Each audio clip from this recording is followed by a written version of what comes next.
good? Yes? Okay, good evening, everyone. Please rise to the pledge.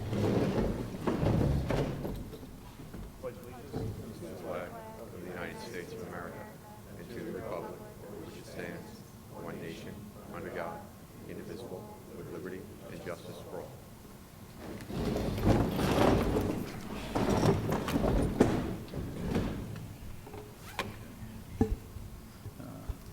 Before we start tonight, I'd like to ask everyone for a moment of silence as we remember our beloved English language learning teacher, Ms. Trish McCabe, for 20 years of her service with the school district, over 20 years.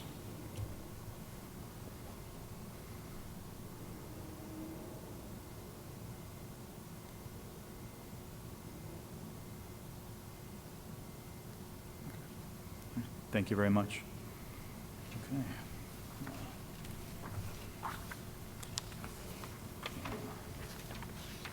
First up is the approval of the agenda. Can I get a motion?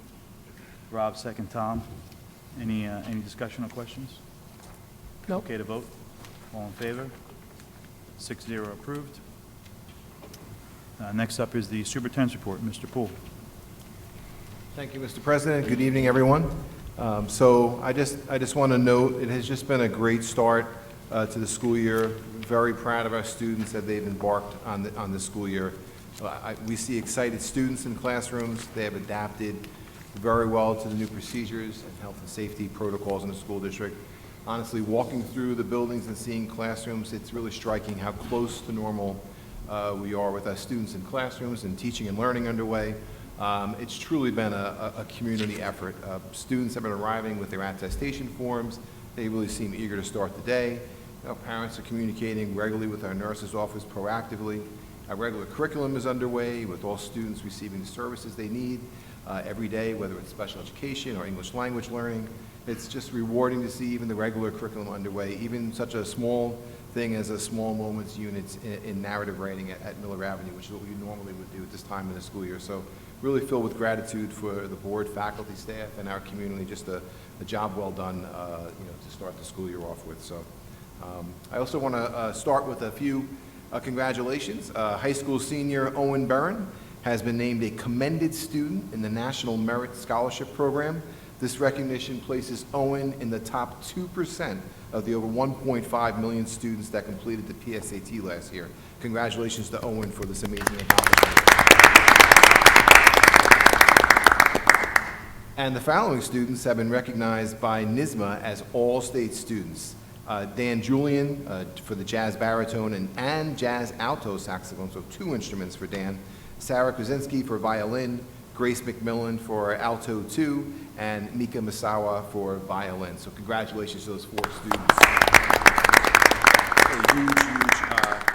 A huge achievement. I want to extend a special thank you maybe to some unsung heroes for reopening, which is our district technology team led by Mr. Esposito. The amount of planning, acquisition, installation, and troubleshooting which is ongoing today to meet the needs of reopening, whether it was the split classrooms, new smart boards, turning back on Briarcliff, and all that means with access controls and Wi-Fi and all of that. Managing the Smart Schools Bond Act Switch project at the same time, just amazing. We're really fortunate to have that instructional technology team. So a big thank you to Pete, Rob, Chris, Andrew, and Mark for a great job done over the summer to really help us get ready. And you don't always see it behind the scenes, but if it's not working, we all know it. So that's really been a great job by them. Just a note on positive COVID-19 cases. I do want to remind everybody that the district will only inform parents if a student or staff member tests positive. If a student or staff member tests positive, our plans do call for a 1-day closure of the impacted building while we support the Department of Health in contact tracing. So we have gotten some detailed information from the Department of Health about what's required for contact tracing. So we are at the ready for that information if that was to be the case. I am advised from other school districts that, and I think to date there's been 25 to 30 districts and schools that have been impacted by a positive case, that sometimes that contact tracing takes a little bit longer. It has been a 2-day event, especially in a high school setting. It does take some time, but if that is the case, I will definitely let families know that that's a second day of contact tracing is required. If quarantines are required, as determined only by the Department of Health, we will not recommend quarantines. The DOH does. We will help the Department of Health to notify all of the impacted students and families. We know that was didn't go well this past week, but we will help the DOH with that communication. I would ask everyone to review the distance learning plan that's on our webpage if you have a moment, just to be prepared in the event that we do go into a closure at one time or another. And just one brief additional note on this topic is the New York State is requiring all school districts to, on a daily basis prior to 3 o'clock, input enrollment information and positive cases in the school district. You know, as everyone knows, we have not had a positive case for staff or students in the school district to date. However, I will say this, I will inform our community prior to putting anything in the dashboard. So we will all know first, and there won't be a need to go to the dashboard for information. We will let our families know what's happening for that. So tonight we just completed a high school building walkthrough. Thank Angelo and Glenn. A lot of work happened over the summer, whether it was bathrooms, the stage floor, the attendance window, the removal of walls, technology work, the wrestling center is fantastic. So it was great to walk through and see some of those wonderful additions of capital work done over the summer. Just a note, I mentioned at our last meeting on arrivals and departures. They have really improved over the last week thanks to the efforts of our staff, our very patient parents, and QR codes, which I know Mr. Arcu is going to talk a little bit about transportation later, and I'll let him talk about QR codes and arrivals and dismissal. So again, thank you to our parents for their patience. One other note on safety, health and safety, and walkers at the middle school. On tonight's agenda is a proposal to install a walkway along the northern side of the middle school driveway to provide a safe path for walkers arriving to school and leaving the school district. So hopefully that work can get completed soon. And one last piece on safety, Mr. Arcuri tonight is going to share some information on a proposal from Suffolk County on a stop arm program for us to consider. I'm going to thank our staff and parents. Virtual open houses are underway for the first time, and I'm advised that they've been very successful to date. I want to ask our community to support our Shoreham-Wading River students' space flight experiment program with NASA, the Mission Patch contest. That's on our webpage, on our Facebook page. Students designed patches for the experimental program. That was delayed last year because of COVID-19, but that's back on track. Our students that won those contests will have their experiments go into the space station to be conducted simultaneously with, as they do it here on planet Earth. We need to get some votes out there for those patches. So if you haven't voted yet, please go vote for the Shoreham-Wading River students' artwork on the patches. A note on athletics. I know we were all disappointed. Section 11, the governing body in Suffolk County made the decision just last week, recently, to postpone, not cancel, but postpone all of the athletics until the winter and spring, which shortens seasons for all sports. There's 7 weeks or so. Looking at the calendar, I know our community program office, Mr. Passamani, we're currently working on what might be possible to run for students this fall, and we'll certainly get back to our families with what we can develop and put forth. So more information on that to come in the very near future. I don't know about anybody else, but if you were having withdrawals from watching Xavier Arline on the gridiron this fall, I was thrilled to be alerted on Sunday that Xavier was the starting quarterback for Navy this weekend, and it was just fantastic. Representing the community, Shoreham-Wading River, they made mention of his background, and he looked great on the football field, as he usually does, so congratulations to Xavier. So look forward to seeing him more in the future. Last year, we ran a series of parent workshops on distance learning and using technology at home. Those are going to be continued this year. I know our teachers have been working with students on Google Classroom, just to sort of have a level of readiness if it does happen.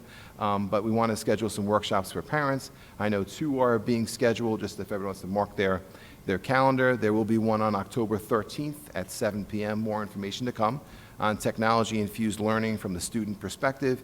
And there will be one on December 7th, Supporting Your Child, a holistic look at our students' needs in 2020 and beyond.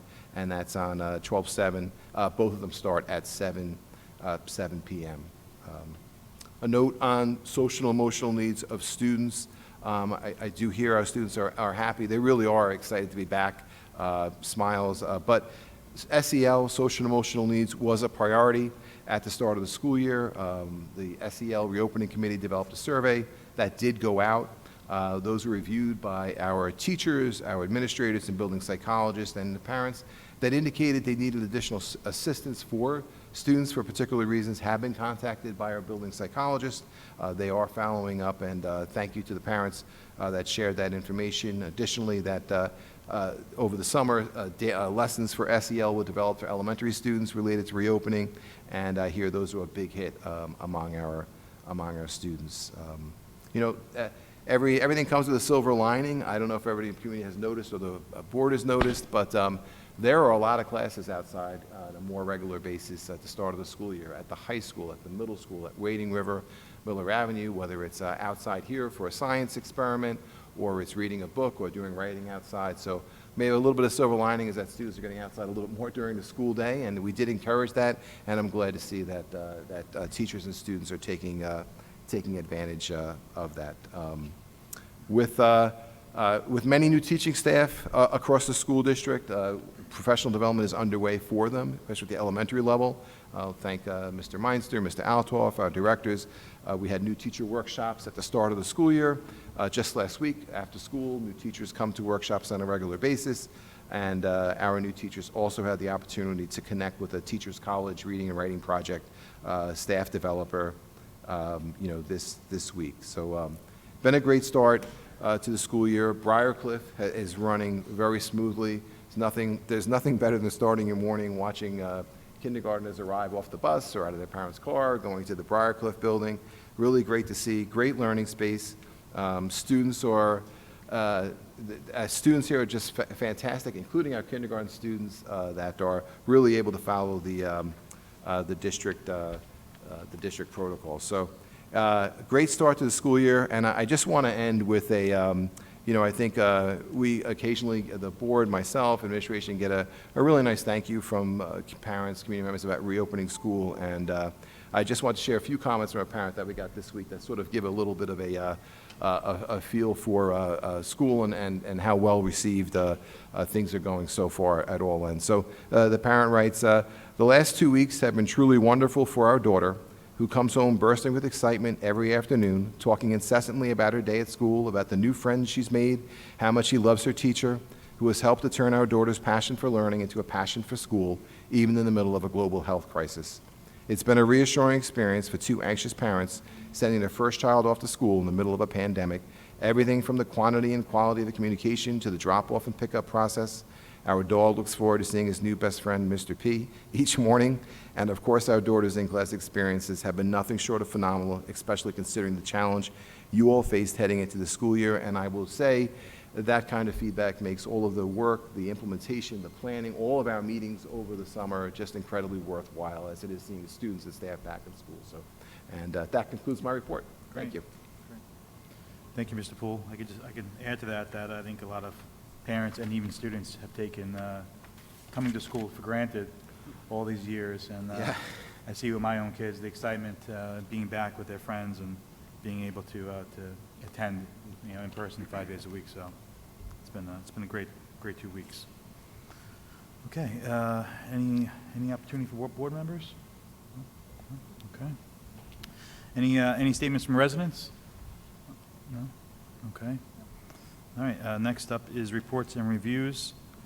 First up, school principal presentation, Mr. Pugliese. Thank you, Mr. Lewis, Mr. Poole, Board of Education, District Office staff. Tonight is a night that I typically look forward to showcasing why we're all here, and that's the students. But tonight I stand at the podium representing the students. So I figured the best way to do that is to give you my own version of an open house night program. So if you'd indulge me for a couple of minutes, we will go through what it looks like in my classroom tonight, which just happens to be the high school. So tonight, what we will be looking at is first an introduction of the team here at Shoreham-Wading River High School. I want to take a few minutes to explain our learning outcomes, talk about our curriculum and our scheduling highlights, go over the new classroom spaces, the old classroom spaces, and how everything is working together. We will do a virtual tour of those locations. And I want to talk about, for a few minutes, just our expectations for student achievement and student behavior, both of which we have very little problem accomplishing. We'll go over the student code of conduct just a little bit, especially as it relates to COVID-19, and talk about our academic support specifically related to how we're dealing with the global health crisis. And that would really be looking at our extra help schedule and our remote learning support staff, which is in place for those students that for a variety of reasons have elected to go completely remote. So, to begin with, I must give a tremendous amount of thanks and gratitude to Assistant Principal Mr. John Halonia, who has truly been an enormous assistance throughout this entire process, going back to our closing last spring, all through the summer and through the first part of this year. He is nothing short of amazing each and every day. Our entire teaching staff, they have been figuring this out again each and every day, taking on challenge after challenge after challenge, and they are doing it in an exemplary fashion. This has not been easy for our veteran teachers, for our new teachers, and for every teacher in between, yet they are managing to do that with grace and dignity each and every day. Our teaching assistants, our monitors, our aides, all of our support staff, everyone is playing an absolutely crucial role. And when we have such complex protocols and processes in place right now, every single person is playing a pivotal role. There are no small players. Everyone is serving a purpose, everyone is playing a role, and they are all doing it exceptionally well. This goes, of course, for our mental health team, our health office team, are working in conjunction with one another as they normally do to recognize students that are in need, either physical or emotional, making sure they're getting the help that they need when they need it. Our clerical and support teams, again, absolutely amazing. They are professionals. They have been in throughout the summer. No task too big, no task too small. They are always a step ahead. If it's something that I don't even see coming, they are already working on it. They're out in front of it, so I cannot thank them enough. Custodial and maintenance teams. Mr. Andriotti and the district level team, Mr. Marcelino and the high school level team.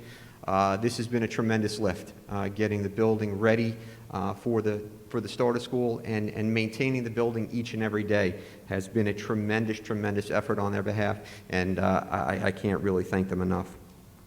The cafeteria team, we were geared up for our another full year, our second full year with a brand new cafeteria, and obviously we've had to repurpose. But again, like everyone else, they've rolled with the punches, they've managed. They are now doing a delivery service for those families that have been buying lunch. They've been getting them out. They've been a part of the cleaning team. They are nothing short of incredible as well. And last but certainly not least, our security team, who each and every day maintain our perimeters. They supply us with support within the buildings. There are no small players. Everyone is crucial, everyone is critical, and it's all everyone working together that is making all of this possible. Moving on to our curriculum. As you know and as you are aware, SWR is a comprehensive high school that offers students a wide variety of AP dual enrollment and honors classes, along with electives that will prepare them for the 21st century. We are so proud of the fact that we are able to run our schedule with virtually very little change from last year. I was very proud that our master schedule, we were able to fulfill 90% of student schedules in their core courses based on their request for the 2020-2021 school year. That was an undertaking. We weren't sure exactly how this was going to work in terms of our social distancing requirements, in terms of our classroom spaces, but we made it work. A huge thank you to our students and our parents for their patience and understanding. When there were changes that needed to be made, when requests came in, they were patient with us. They gave us the time that we needed to be able to work through them. They were understanding when we weren't able to give them the changes that they had requested. So a huge thank you to everyone involved in that process. Students are encouraged to take challenging courses. This is something else that we're very proud of. We only have prerequisites where the sequential nature of the curriculum absolutely demands it. Otherwise, our courses are open enrollment. That's for our AP courses as well. If a student wants to challenge a class, they absolutely can. Excuse me. SWR was named a recognition school by New York State for our academic achievement, growth, and graduation rates for the 2019-20 school year. Again, incredibly proud of those accomplishments. Under COVID-19 guidelines, SWR, as I mentioned earlier, is operating only under a slightly modified schedule, and all students were able to return to school in September every day if they chose to do so. That is huge. And as Mr. Poole just mentioned a few moments ago, we are very proud to again announce that we have a commended student in the National Merit Scholarship Program and 4 students named to the NISMA All-State. Incredibly proud of our students and their many, many accomplishments. Our newest learning spaces. This is the A101, A102 Technology Lab. This is a location where a wall was removed, the space completely opened up. Right now you're seeing some student work tables in the front and desks in the back. Those tables have been coming in because of, I guess, some shipping things where we are getting them built as soon as they come in. So hopefully within the next month or so, those tables will replace all of the desks, and each of the students will have a nice workstation in that location. Our tech classes, our photo classes are being held in A101 and A102. Our newly renovated cafeteria is also being used as a learning space. The soon-to-be wrestling room, again, is a large learning space. The space, like all of our large spaces, is being used 8 periods out of the day. The upstairs of our library, along with both of the locations downstairs in the library, are being used for classrooms, so that's 3 classroom spaces. Again, 8 periods a day. If we go back just one slide to, to the upstairs of the library, you can see that there are 2 smartboards in this location. Our technology team has been able to link those smartboards together. That way there, when the teacher is giving the presentation, the students on both sides of the classroom are able to view it simultaneously. This is really advantageous, especially when you're working in a space like this one that may happen to be very long and very narrow, and if there was only one smartboard, it might be difficult for students to be able to see. We are using the gym. Half of the gym, the back half of the gym, is divided into 2 classroom spaces. The front half of the gym is left completely open, and that's being used for our physical education classes. When it's inclement weather, we also have a couple of our home bases that are scheduled in the front half of the gym as well. The auxiliary gym is being used as a learning space, and in this photo you can see that in all of the new learning spaces, again, we cannot be more grateful to the district office and to the Board of Education for supplying us with the tools that we need.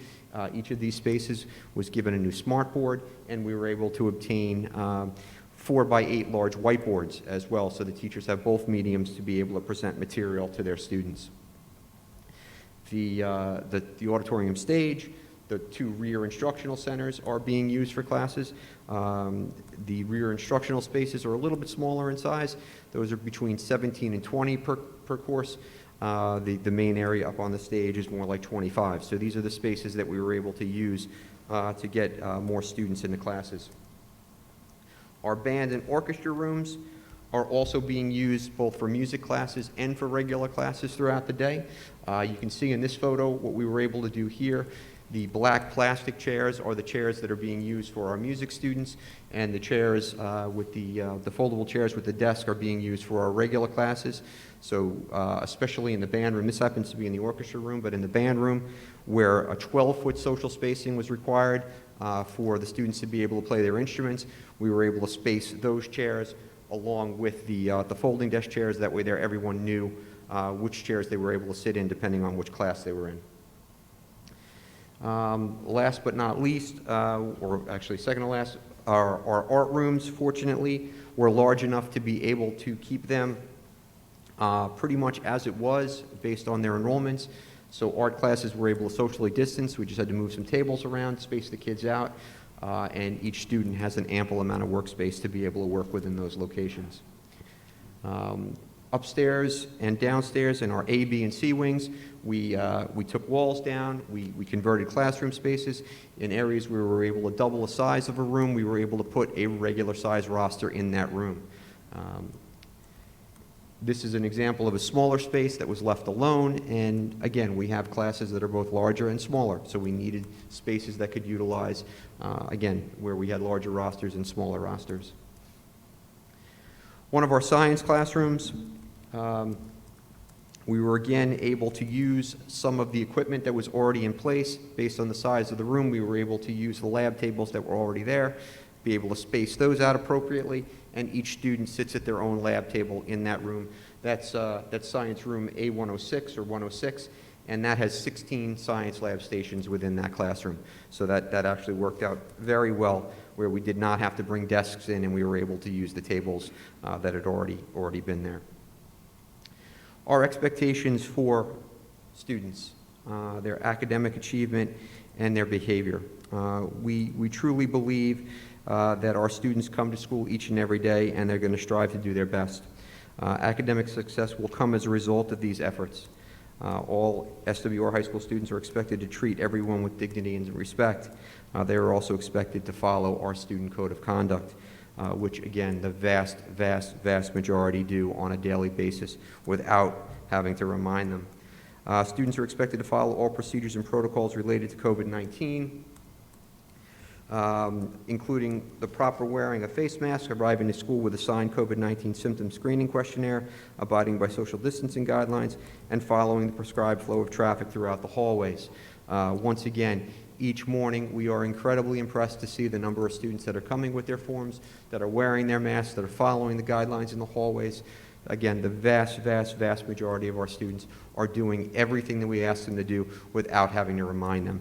As a principal, as a building leader, you can't ask for anything more than that. Our kids are amazing. Just to detail pretty quickly what happens each morning when our kids come in. Students arrive to school with a signed COVID-19 symptom screening questionnaire. They enter the building through one of 3 doors in the main lobby based alphabetically on last name. They show their signed and dated questionnaire to the staff and must have all 4 questions answered no to be permitted entry. If a student arrives with an incomplete form or no form at all, they are subject to temperature screening from one of our non-contact infrared thermometers. Students are admitted into the building at 6:50 a.m. and supervised in the gymnasium until 7:10 when they are released to their first period classes. Any students that are arriving to the building after 7:10 just go immediately to those first period classes. Talking briefly about what we were able to do in terms of academic support as related to COVID-19. The bell schedule for the school year has been modified with time built in for all teachers to provide 20 minutes of extra help 2 days a week. Staff has been broken into a Monday, Wednesday, and a Tuesday, Thursday group. We did this by department so that any student 4 days a week could go to extra help and be able to hit all 4 of their teachers or all 4 of their core areas. If they needed to rotate based on other schedules, they could also do that as well. For our students that elected to be on the remote learning program, 6 teachers from the high school will be appointed to teach a synchronous support period within their department area on a daily basis. The students that elected for the remote learning option will meet with these staff members via Google Meet. So we are very much hopeful that the students will be able to follow along with the Google Classroom pages that are established by their classroom teachers, and then these support teachers are there to bridge the gap between those 2 things. Finally, a huge thank you. None of this would be possible without the tremendous support of all of you, the Board of Education in partnership with our district office team. The advanced planning required to enable this school year to take place as planned was unlike anything any of us have ever experienced. Mr. Haloni and I would I'd like to expressly thank Board of Education President, Mr. Michael Lewis, Vice President, Mrs. Katie Anderson, and all of the trustees for their unending support and encouragement. Anything is possible when you're given the tools and the support. You gave us all the tools and all the support that we needed. We really can't thank you enough. Finally, Mr. Poole, Superintendent of Schools, Assistant Superintendents, Mr. Arcuri, Mr. Hayward, and Mr. Meinster, and all of the coordinators and directors for all of their efforts. Mr. Poole, you've said many times over that calm seas never made a good sailor, and we're certainly getting our sea legs right now. There's no question about that. But there's a quote that I also like that's very fitting right now, and that's from Helen Keller. Alone we can do so little, but together we can do so much. We are all accomplishing great things right now because we are working together. So thank you all very, very much for your time, for your support, and all of your understanding to get this 2021 school year off and running so successfully. Thank you. Thank you, and I appreciate your kind words for everyone up on the stage here. I also have just a few questions, maybe just one clarification. So you mentioned the larger rooms multiple times, that we've taken down walls, we're using portions of the gym, the back of the auditorium, the stage. The class size, for the most part, is similar to what it was last year. Those rooms look very big. Yes. Looks like we have 30, 40 students, but they're very similar to what the class sizes were last year. So class sizes really haven't increased. No, they have not. It's just the space that they're taking up. Correct. Okay. Second question is, I know we're 2 weeks in. What are some of the challenges that you still see that we still need to work on a little bit? I know you mentioned bathrooms. You're expanding now to multiple kids in the bathrooms. What are the other challenges that you see that we still could put some effort and work on to? Sure. One of the biggest ones is just the noise transfer, especially in those shared spaces, the library, the gym, the auditorium. These are things that we anticipated, but we really didn't know how significant the challenge was going to be until we had teachers and students in those spaces. I have to give, again, tremendous credit to the teachers and the students. They've all been really making the best of it so far. But we are looking at some technology upgrades that we could make where teachers can use one of any programs, but the one in particular that we'd like to push out is called Screencastify, and this would allow teachers that are presenting on smartboards that are using videos to present that directly to the individual Chromebooks, and then if students are wearing earbuds or headphones, they would only hear it themselves. So you're not pushing all that noise out into a shared space. So those are a couple of the things that have been primarily the challenges that we did foresee, but we didn't know what they were going to be truly until we actually got, like I said, the students and the teachers into those spaces. Right. Okay. I got to give Mr. Arcuri and Angelo a lot of credit. We had the walkthrough earlier before the meeting to see even a summer like this where everyone's hands on deck, to get the kids in the building, they've still found a way to renovate bathrooms, install chair lifts, replace the floor on the stage. So it's amazing that they continually focus on upgrading the building and the facilities. So I thank them for that. And lastly, I'd like to thank yourself and Mr. Halonia for your leadership and putting all the extra hours in over the summer. You mentioned that you guys spend a weekend putting all the arrows on the floor. They look great. Thank you. So I'll ask the board if you guys have any other questions. Yeah, thank you, Mr. Polizzi. Thank you again for the update, and you and Mr. Halonia again for all the efforts that you did put in. I do echo what the board has said. I also did enjoy the walkthrough, seeing the larger spaces and what's occurred. Obviously, a big transition. As you think about those larger classes, here's a question: as you go around the rooms and look, with the spaces you've got, how many classrooms do you think are actually open now? Because you've taken up the larger spaces, is there a lot of open rooms that have smaller capacity, or is it just that because of the spacing, we just took the larger spaces? I'm just curious. No, we're actually running over 90% room utilization by period. Okay. So there are very few open spaces that are available per period, and there really are no quote-unquote large spaces available any period of the day. A large space I would consider to be able to seat 15 or more. When we built the master schedule, that was where we started. We started with the large spaces, the one that could handle our traditional full-size classes, and we maximized each one of those spaces to begin with. So really the only spaces that we do have left in those periods where there are open rooms are those smaller rooms. Thank you. I know it's a tremendous effort. When I think about the Wi-Fi, I think you mentioned some of the technology and some of the things you're looking at. How is the Wi-Fi, you believe, holding up in the building for all the kids that are using their Chromebooks and so on, right? As I think about teachers, all the technology needs. Again, for the most part, pretty well. There have been some bumps, absolutely, Of but course. Mr. Esposito and his team are immediately on top of issues when they do pop up. I know that the overall service to the building is being upgraded. The switch program or our switch service is being upgraded. So the way I look at it is, as long as we're getting better each day, we're moving in the right direction.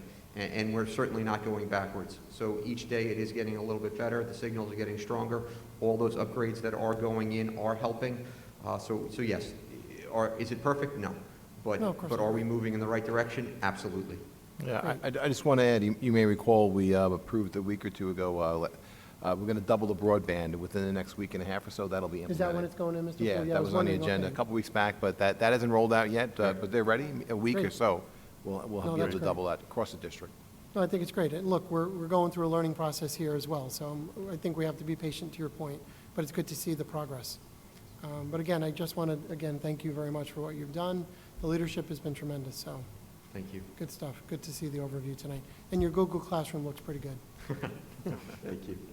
I just wanted to echo that and thank you as well. I think the 90% ability to give students their schedules that they chose and then keep as normal of an elective selection as possible was a huge lift on your part and Mr. Holonia's part and our guidance office, but so worth it. That the ability to get our students back here 5 days a week and offer them their course load that they want is just going to continue to propel SWR into the standard of excellence that we continue to try and to head. So thank you very much for that aspect.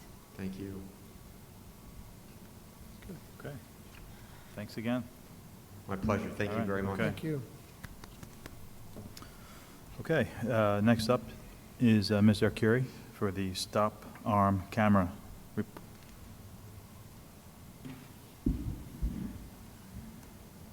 Good evening. Thank you. Tonight I'm going to be discussing with you a new program that is recently approved by the state, and that is being offered by Suffolk County. As we all know, when a school bus is stopped, cars are not supposed to pass a stopped school bus. For years, this has been an ongoing issue. And between the state, between the county, they actually created a wonderful program that we are looking to participate in, and happy to report on tonight. On August 4th, Governor Cuomo signed into law the New York allows stop-arm cameras on school buses. So they finally gave us the ability, whether you own your own bus, whether you contract out, the ability similar to a red light camera, but now they're on the stop arms of the school buses. The law allows school districts to install stop arm cameras on school buses to catch motorists who illegally pass a stopped bus and help law enforcement issue tickets to those offenders. The law allows schools and local municipalities to submit an annual report to law enforcement in order to help track locations where these incidents occur most frequently. So it was a very detailed rollout of a process. However, it actually allowed us to go a step further when Suffolk County said, I'm going to pick up the process by awarding it to an outside service that we are able to contract through Suffolk County for. So Suffolk County has initiated the County of Suffolk School Bus Stop Arm Enforcement Program in partnership with a company called Bus Patrol America, LLC.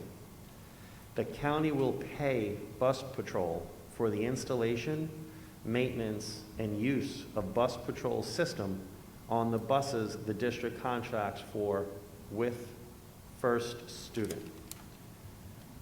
This was a really important piece, because as opposed to the district having to find a vendor, as opposed to the case to be who's going to purchase the cameras, who's going to put the cameras on, who's going to maintain the cameras, who's going to maintain the data, the county really did us a giant favor by saying, we're going to pick this piece up for us. So it's very great to work in partnership with them for this, because we did not have to negotiate our own individual contract with them. There would be no cost to the district at any time for the life of this program.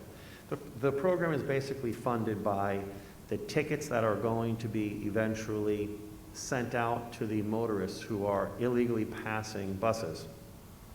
And Suffolk County will take care of that piece along with Bus Patrol America in order to get their funding necessary in order to keep this program functioning. How the system works, when the bus is on its route, the stop arm camera activated while the bus is in operation. The overhead lights activated, bus stops, the stop arm is deployed. The stop arm violations are identified and recorded.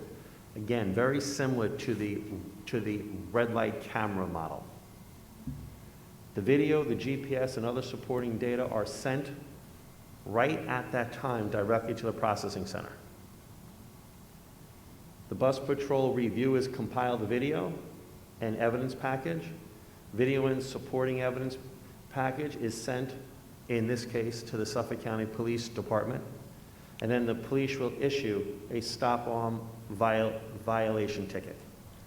As this is occurring, as they are logging data, if there is a specific intersection, if there's a specific spot, which a lot of our occurrences occur on Randall Road, Wading River Road, 25A. It's a very, so there are 3 roads inside of my 10 years here that are notorious places that they can actually post patrol there.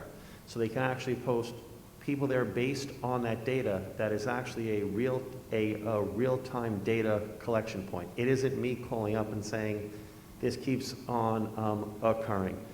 So I do think there is having a data-driven relationship with them, seeing the actual data, they'll be able to capture the repeat offenders quicker and address those areas. Whether some of those areas will actually need to be addressed via a hard type of stop, whether it's a blinking light, whether it's a yellow light, whichever. This is a great system that is capturing the data live. So I'm excited about the system for the safety of the kids, as well as the kids that are coming off the bus, as well as the kids that are on the bus. If the district would like to participate in this program, which, as I said earlier, I think it's a great program we should strongly consider, we would enter into a contract with Suffolk County as well as First Student. In our case, since we contract our transportation out, the devices are being put on their buses. The data is being saved on devices stored on their buses. So they need to agree to the terms within that contract. As it stands today, after many districts have reviewed with their transportation providers, Suffolk County has already revised their contract multiple times in order to address concerns that the third-party bus contractors and or district-owned bus companies have actually stated could be issues. So I think they have a pretty good contract out there now. Once a contract has been agreed to by First Student, it will come to the Board of Education to solidify the agreement. Right now, First Student is looking through the contract mainly for 2 points. They are performing an engineering review, which is reviewing the installation means and methods, meaning we're going to put these cameras on their buses. How do they plan on fastening them? What type of maintenance issue is it going to cause for the bus company? In turn, if for some reason this program gets actually canceled, when they take the equipment off, how are they going to repair their buses? What are they going to do to bring the bus back to its original state? So those are the two issues that for student, our provider is actually reviewing within their contract, and their legal team is also reviewing the most revised contract. In order for us to go forward, once the contract is signed, it's a matter in getting in the queue of getting the bus cameras ordered, getting them delivered to our bus depot, and then the bus patrol company coming to install them. Anyone have any questions? I had one. Sure. Do you Mr. want to go Lewis? first? Yeah, in one of the slides, I think it was the second one, you mentioned that the law allows school districts and local municipalities to submit an annual report. Are we doing anything? Are we providing any data in-house, or is that all by the company? All by the bus patrol company. This was the actual law that the governor signed into Okay. effect. Suffolk County took it a step further to become the Gotcha. lead agency for it by actually outsourcing it and entering into a partnership with Bus Patrol America. Bus Patrol America has been used in the upstate New York area for years to provide this service to like a local municipality, a local bus company. So they are very familiar with this technology. They have it all in place and functioning. So Okay. Suffolk County joined in a partnership with them, which will make the rollout for us much, much easier. Okay, I think it's a great idea. It's, long time coming, I believe. What is the reason why? I know we lease we lease out the services. We don't own the buses. What is the reason the Board of Education needs to approve the install? The Board of Education is not approving the install. Well- The Board of Education is approving the contract in order to say we are allowing them to go on the buses that transport our students.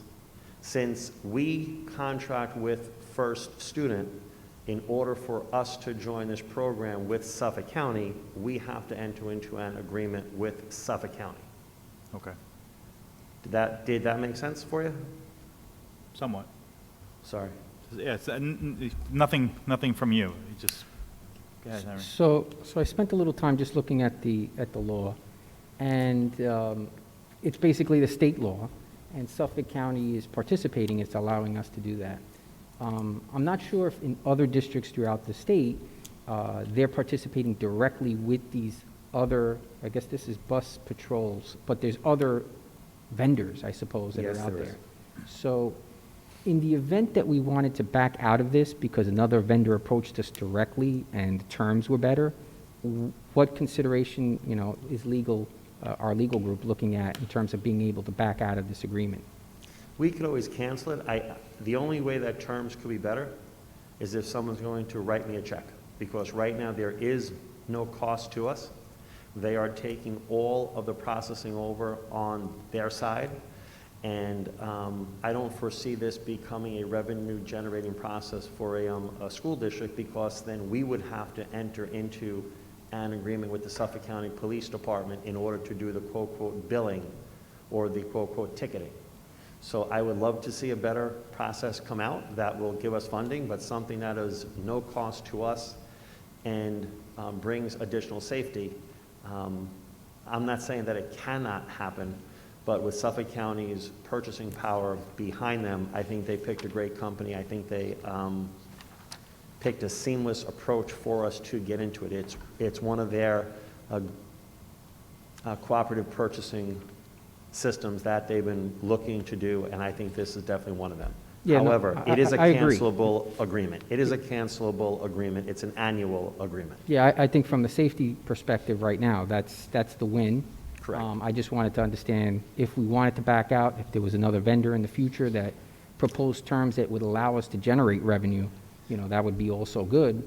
And if we could take advantage of that, And as long as we can back out of this at any time, that's good Looking to at, know. looking at the stoplight, the red light cameras, what I would foresee happening is other companies approaching Suffolk County when Suffolk County goes back out to bid for this service, and potentially another company coming in that isn't called Bus Patrol, it's called Bus Watchdog. And now Bus Patrol cameras have to come off First Student buses, and then Bus Watchdog cameras would have to go on. So Suffolk County would tell us they cannot extend the terms that are within that contract. But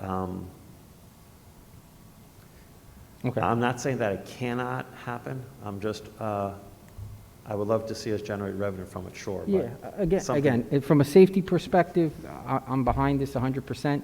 I just, It think is a about cancelable potentially contract. another vendor coming in after the fact. We have a third-party agreement with this vendor and as well as with the school bus company. We have a third-party agreement with Suffolk County. I'm sorry, the With county. Suffolk County, and First Student is only part and parcel to that agreement because they are our contract vendor. If we had our own bus company, the section of a third-party contract vendor would actually just be left blank. It would then just be Suffolk County and the district. Okay, thank you. Mr. Curie, who has access to the footage? Bus Patrol LLC only. First Student does it, the school district does it. Okay. It is their data, very similar to our camera data for our inside the bus cameras. We own that data.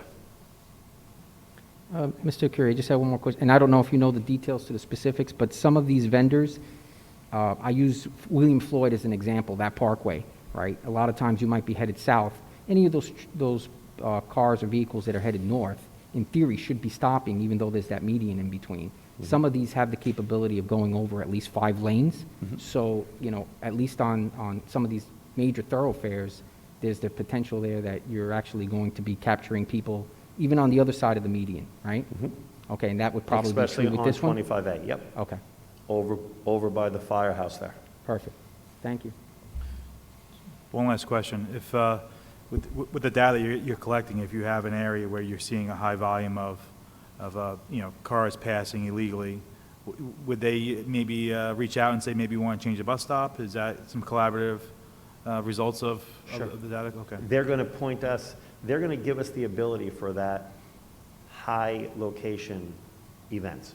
So if they continually occur inside of a specific space, more than likely it is going to be tied to a house stop on those particular roads, mainly because they are a high traffic road.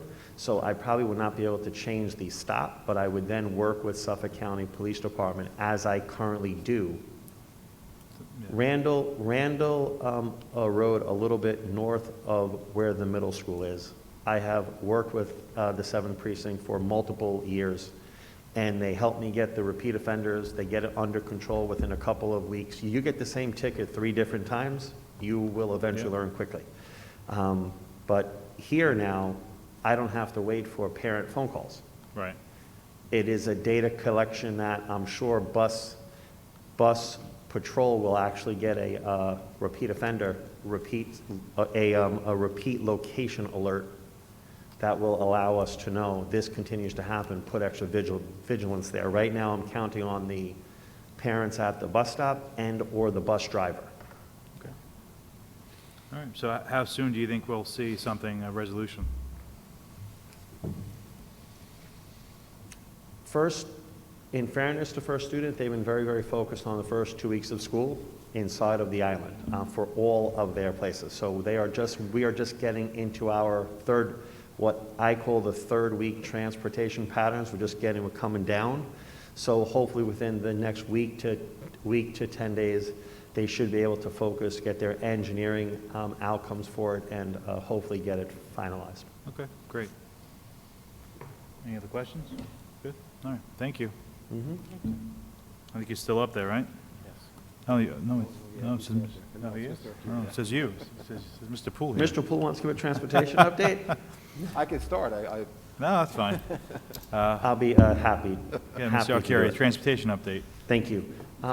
Usually the second board meeting in September, I give the Board of Education a quick update on how district-wide transportation's going. Whether it's the last 2 or 3 years, it's been very fortunate to talk about brand-new parking lot projects, how is the bus flow going. This year, all of the fruits of the labor of the bond work for the parking lots have really, really, really paid off tenfold.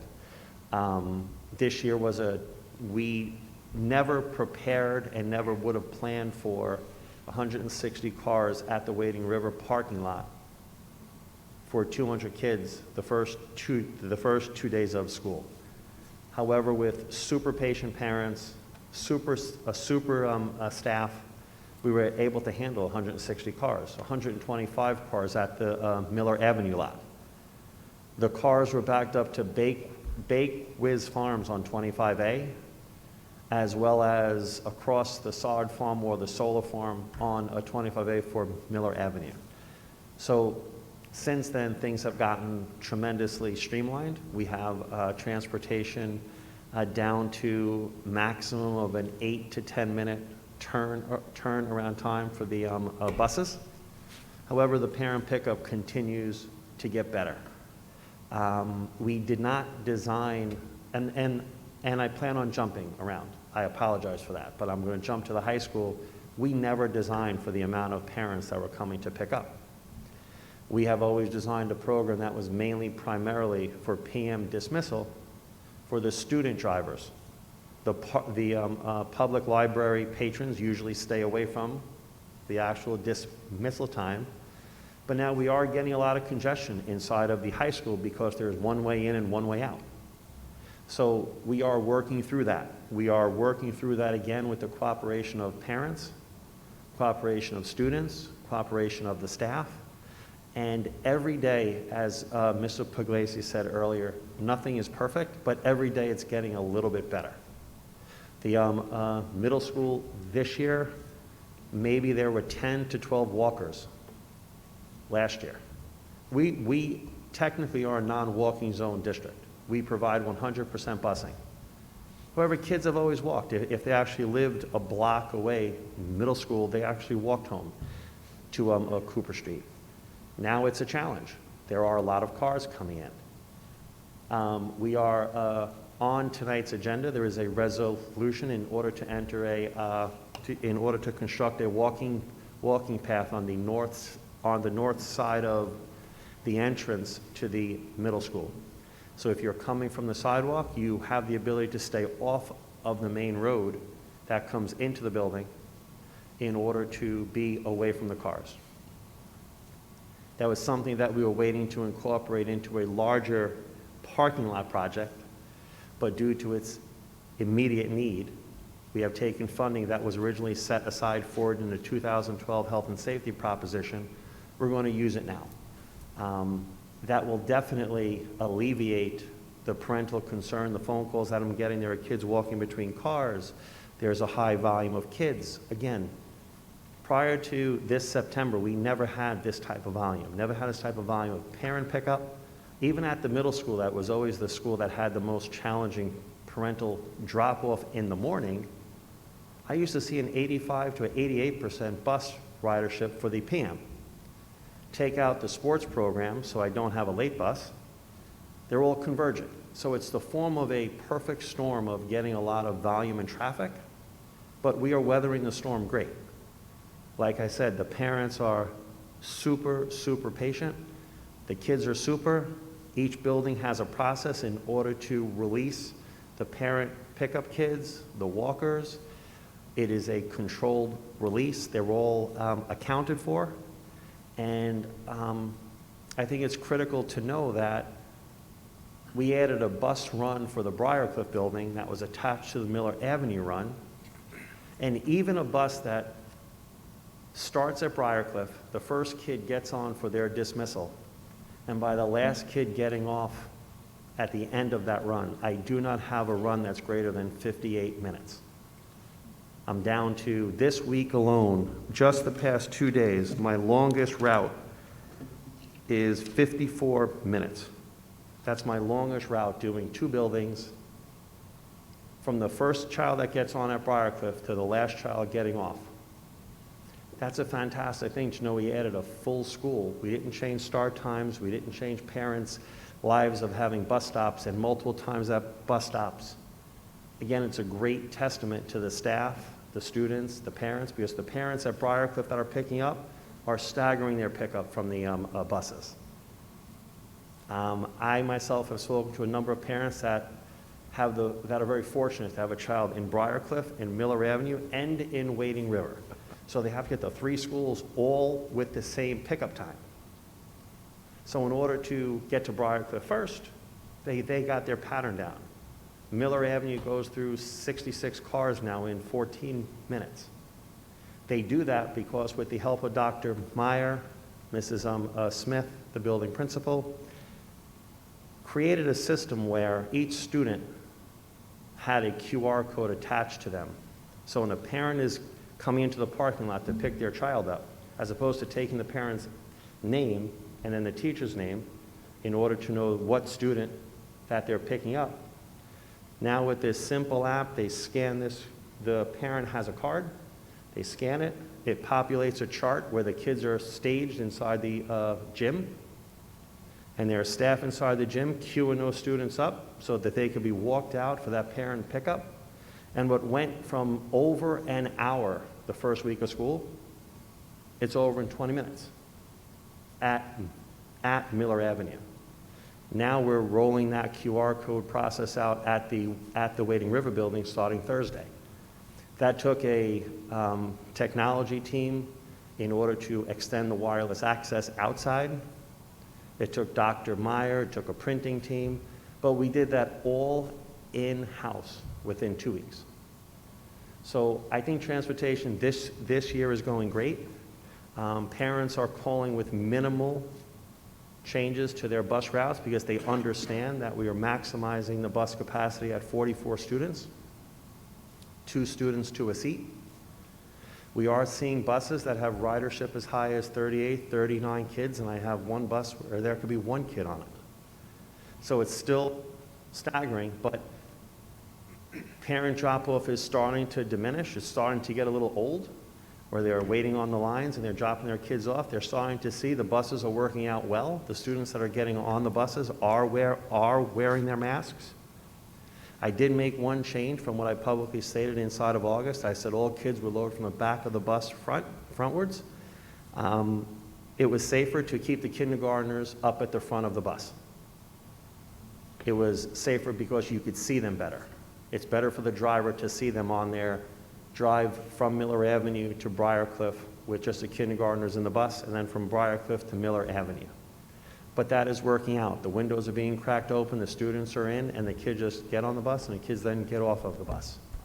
So overall, I think that transportation, with the help of Ms. Rogers, working directly with the bus company, it's a partnership with us. I think the transportation for the 2021 school year, barring the curveballs that none of us expected to see, the parking, the newly designed parking lots have turned out wonderful. They have performed well. It is like event-based parking every single morning and every dismissal. So I know that the building principals have done an outstanding job managing their dismissal and arrival with their building level team. So I can't do it, I couldn't do it without them. I couldn't do it without Mrs. Rogers. I couldn't do it without First Student. And most importantly, I could not do it without the very patient parents, because they really, I stood out there for 2 weeks and they gave me just the extra time that we needed, and they were wonderful.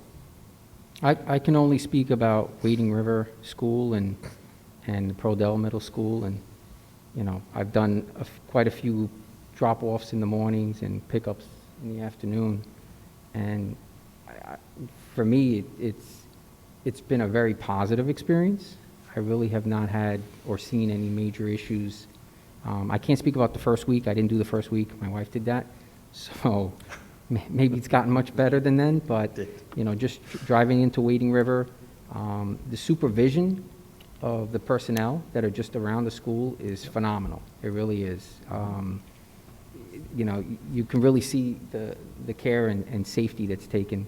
You know, I mean, from just, there's just so many people around the school building at that time. You know, I've seen you as well as the other directors out there, and that's great to see that supervision, you know, runs the full gamut, everything from, you know, the people that are greeters to all the way to the top of the administration. So thank you for that.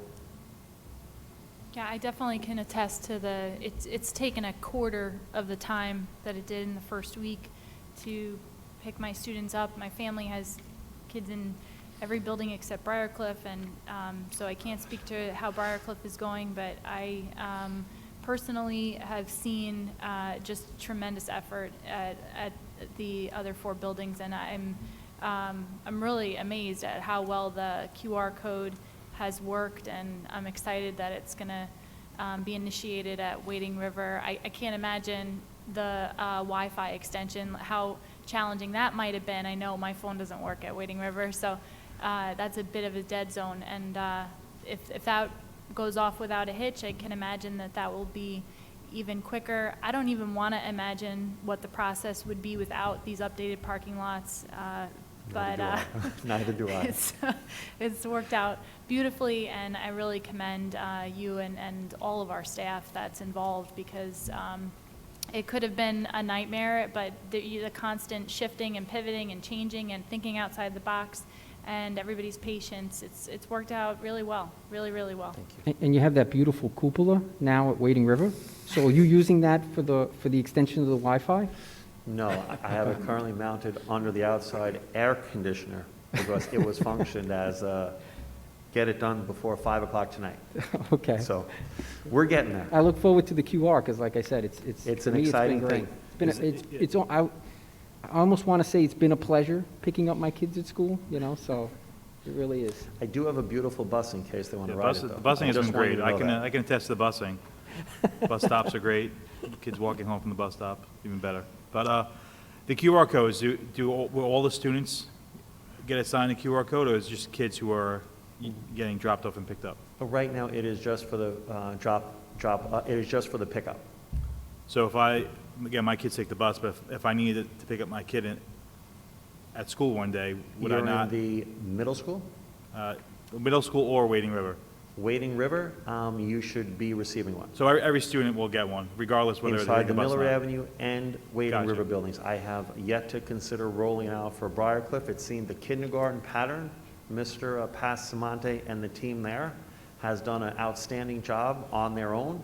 They have a single grade and they're doing great. So sometimes there's a thing called leave well enough alone. So I'm not sure that we're going to do the QR codes there, but it's possible. If it turns out that he feels that they're needed there, Dr. Meyer could whip that together quickly. I do want to point out the CLAs that I have worked with, both at Wading River and Miller Avenue, having had little reason to work alongside them. I had the opportunity the past 2 weeks, outstanding people, just an amazing group of talent that we have here. It is amazing to just see what people could do when they are challenged with a challenge. And the collaborative event where they used technology with a $5 app was just amazing. Where we were looking at demoing programs that were $18,000, $19,000 programs that the team here was able to pull together in that's great. no time. I know there's some restrictions as far as dismissal, as far as busing. I know a lot of times, whether you have work or you have emergencies, and sometimes kids would go home with their friends or other family members. Mm-hmm. Are we looking at potentially not now, but maybe in the near future, if things are positive and we're still moving forward in the good direction, that we will loosen those restrictions? We are still allowing you. We are. You could do carpooling. There is a system fully in place at both Miller Avenue and Wading River for carpooling. No, I'm saying as far as like a student taking home another student's bus. You mean busing? I'm Busing, sorry. yes, You not talking about jumped to the carpooling. other Busing, side. yes. The reason why that has been restricted to a date, I can't go over the 44-seat capacity. So I'm trying to get my bus patterns down. Like, that's easy on, say, bus S at the middle school. That's almost impossible on bus Q, because I'm running 48 kids on a regular day, I don't know what bus Q has on it. It's got something. That bus is over capacity daily. Kids want to get on it, but you're not assigned to that bus. So I will never be able to go above the 44, because then I'm breaking my 2 kids on a seat. So it's a bus capacity issue, but it's not a bus capacity issue for every bus. So I really haven't even tackled that yet. It's something that I have spoken to Mr. Van about, because the last 3 days or 4 days, we are dealing with it at every dismissal on 2 buses. But that's the hurdle there. Yeah, again, it's a nice to have, not a must to have, so But I know we're focusing it on. is definitely on my radar. Right. And we'll see what we can do. We are starting to shift a little, we try to wait till it settles down a tad so that we could shift maybe something from bus Q or bus N or bus M over to something else. I don't ever want to be every day at 44. Right. Because you just don't know who else are you really missing on that run for that day. Okay. Thank Glenn, you. if you could communicate that, the logistics are amazing. If you could communicate just gratitude to the staff for their cheerfulness, I mean, that's something that we can't plan for. That's not something that we can, really, that's not covered by the logistics. And so that has just been, like Henry said, almost like a pleasure picking up and dropping off. Everybody's level of kindness and patience and cheerfulness has just been really commendable. I will definitely do that. They will be sure to be happy to hear that. But I have to tell you, they love what they do. The staff is great. It's obvious. Thank you. I actually have a quick question. So, Sure. Ms. Curry, thank you again for the update on transportation. I'm sure it's been a year like no other in terms of the collaboration and the creativity that's been necessary, right? So thank you for that. Question on the middle school. I remember in the past, weren't we approved for a crossing guard at the middle school on Randall Road? Didn't Suffolk County approve that? I've never seen a crossing guard inside of my 10 years. I actually spoke with the head of the crossing guards in Suffolk County probably the 3rd week of August Right. to petition for some extra help. Mhm. I was petitioning for a blinking light. I was petitioning for a no left turn, maybe say within a 30-minute window. I've been petitioning for a lot there. I have worked with a few people on the town of Brookhaven side and just have not been successful. For an event, I have been successful to get help directly from the 7th precinct. They will put a car there for me, but I have not been successful yet. Okay.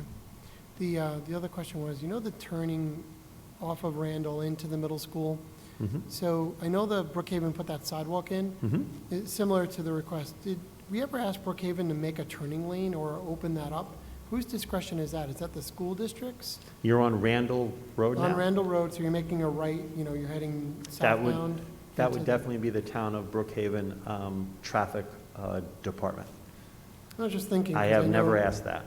I've No, never asked It's for just a that. curious point, because I think about what you're sharing in terms of the traffic backup and the cars, and if we put a turning lane in where the sidewalk is and move the sidewalk back, that would alleviate the traffic congestion that's occurring on Randall Road, which would, I think, in my opinion, would hopefully take away the entrance issue that you're facing today with students combining with cars. So it's just a thought. I could definitely reach out to them for that. Yeah, it might just be a legislative component too for our legislative committee to make a call to Brookhaven, or if that's thoughtful or not, but just another choice if we continue. Obviously, we're in a year like no other, but, it's just a thought process. And then last and finally, the funds that we're going to use potentially for the proposition tonight are related to a 2012 proposition, was that right? Or The funds tonight for the resolution, there Yep. isn't a proposition tonight, is from the 2012 Health and Safety proposition. Gotcha. To complicate it a tad further, the funding from the 2012 Health and Safety proposition is from a 2009, there were excess funds left over from a 2009 Health and Safety proposition. That's the original funds where they came Okay. from. So that's where my question was going. So with the remaining funds, let's say the fund balance after this item tonight is $35,000, does that fund stay in existence? Or at what point do we, or can we move those funds into another fund? Or I've been has it- actually holding on to those funds because the 2012 Health and Safety proposition was a very broad proposition directly aligned with health and safety. Those excess funds can be used for the parking lot cameras. Okay. They can be used for the sidewalk. They could be used for the Briarcliff Playground. There's multiple, I had included inside the backup documentation the actual list of everything that project encompassed. And usually, funds are expended within a 5-year life of when that proposition passes.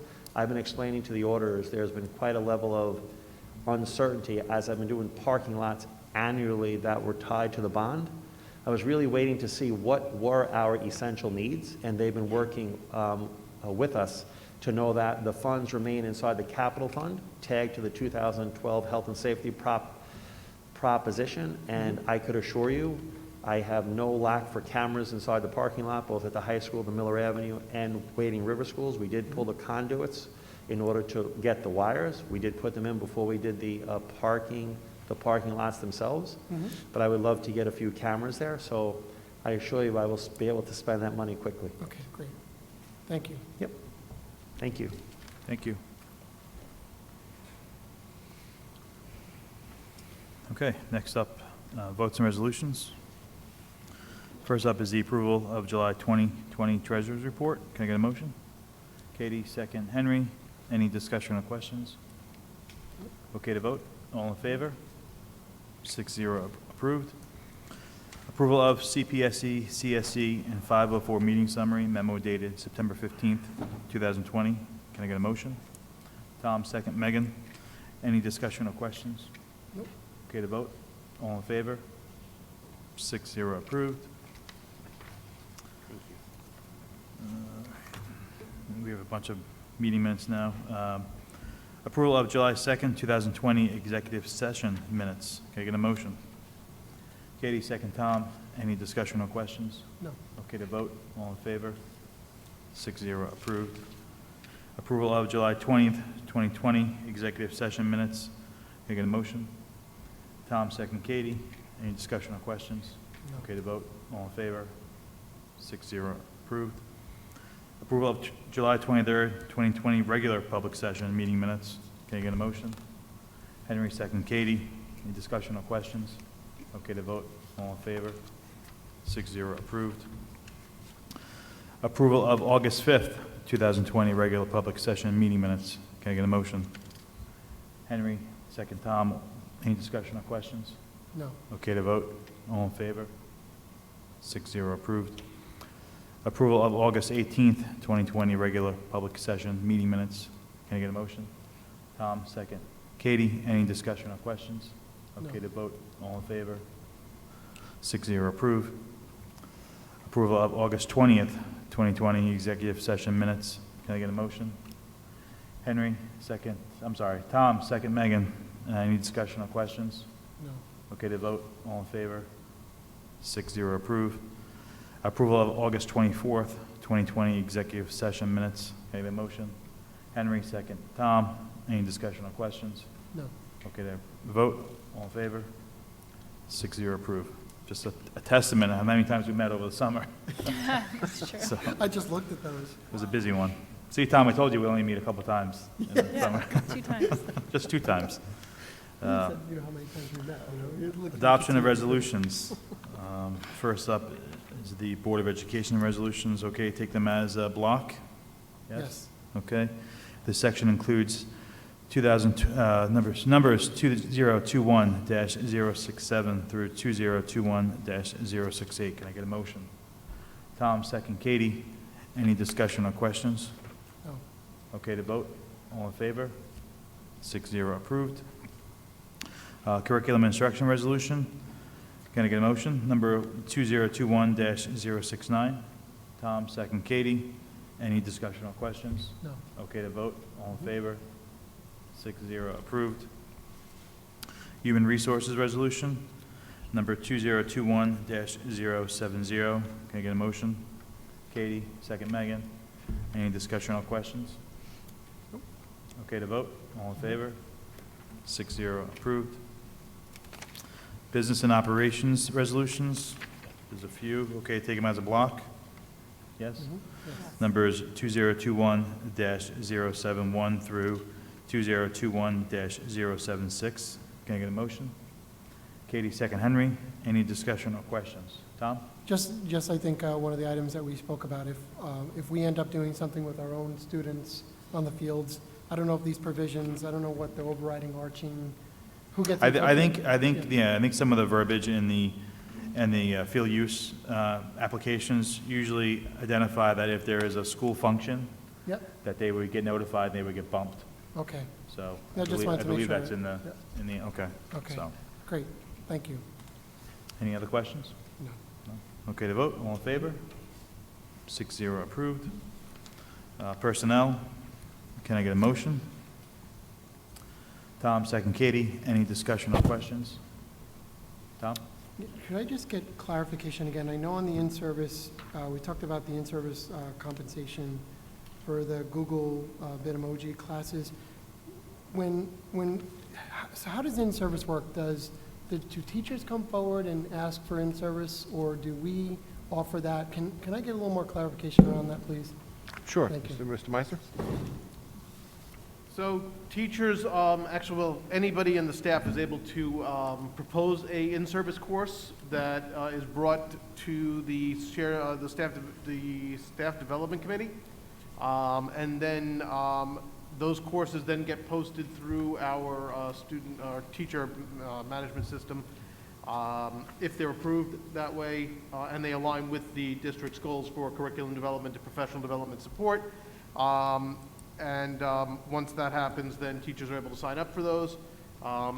Again, they have to be aligned with the district's goals. This course certainly is obviously aligned with that in light of everything that we're doing now in trying to support teachers' use of the available instructional platforms, both for in-person instructional support as well as for distance learning support.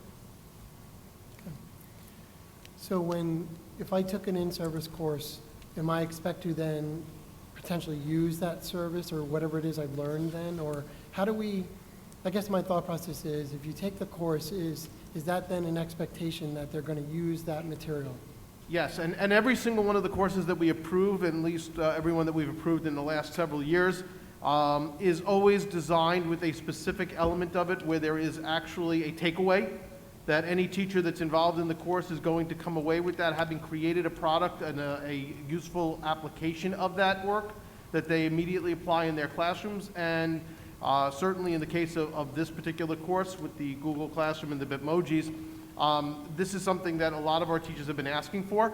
It's something that they are looking to immediately incorporate into the development of their Google Classroom and the support for the work of their students in making it so that they're able to link valuable content and make it engaging and energetic for students.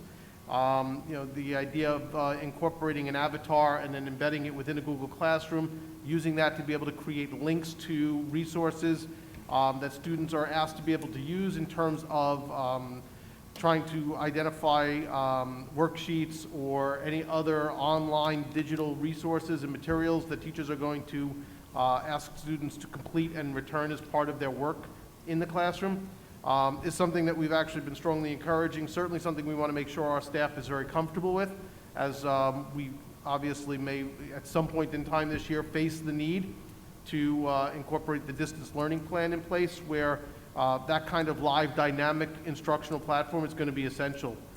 So that is our expectation for all of our in-service courses, but specifically that's how we would be using this one. Okay, last question. So when would the training actually be held?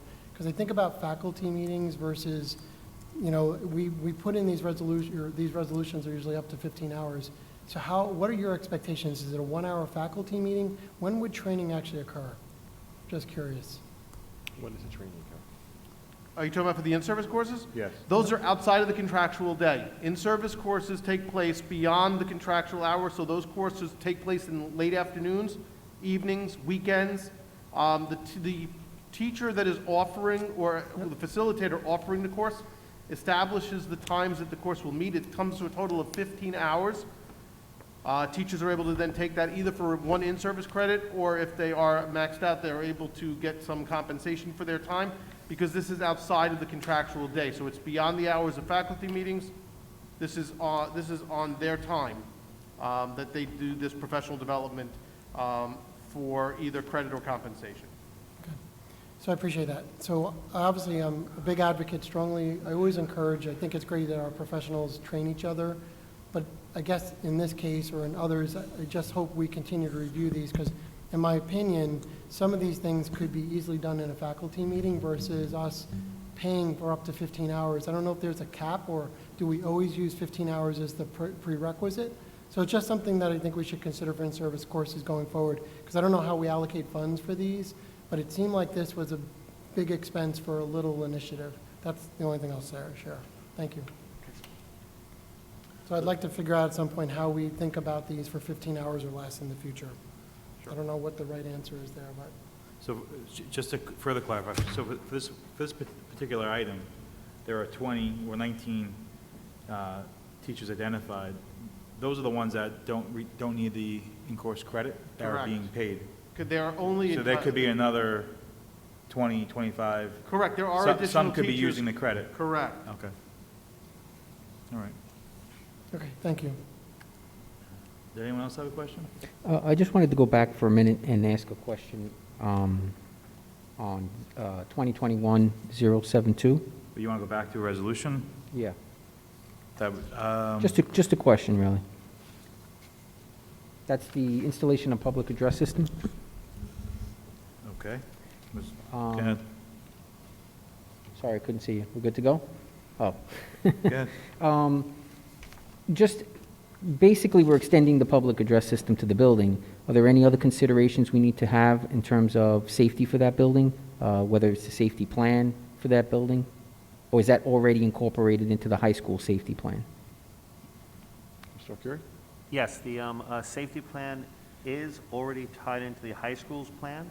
This extension of the public address system will also extend the bell system also. So they will be, it will be as if it's part of the high school. Okay, Whatever the high that's what I school's wanted to doing, hear. They will follow the same protocol. They don't have a separate system. I would assume that the fire alarm is also tied into the main building as well. It's not. It's not? So that was- It is not tied in because it is an independent fire alarm system because it's two separate dwellings. It's Okay. two separate spaces, but we are making them participate inside the fire drill process. So is there a remote annunciator that, It will be once this is done. okay, gotcha. Okay, thank you. Going back to personnel. Anyone have any more questions on personnel? No. No? Okay. Thank you. Okay to vote? All in favor? 6-0 approved. Stephanie, some communications? Yes, I'm just sharing that the Nassau Suffolk School Boards Association, for the board members, it's holding an annual resolution meeting. Usually they do it dinner every year, but this year it's virtual. It's going to be on Wednesday, September 30th at 7 p.m. I got the email a little bit late, but the deadline to register is September 25th, and it's something to look into. I did send an email out. It is on board docs. So it's a virtual resolutions dinner. They send takeout to your house. I was wondering about that. I don't know about that. But, so I guess if anyone's interested, just let Stephanie know, and she can register you. Yes. Thank you. Okay. Any further discussion items? All right. Can I get a motion to adjourn the meeting and enter into exec for the discussion of the medical, financial, credit, or employment history of a particular person or corporation or matters leading to the appointment, employment, promotion, demotion, discipline, suspension, dismissal, or removal of a particular person or corporation? Can I get a motion? Henry, second Tom, all in favor? 6-0. Okay, great. Thank you, everyone. Have a great night.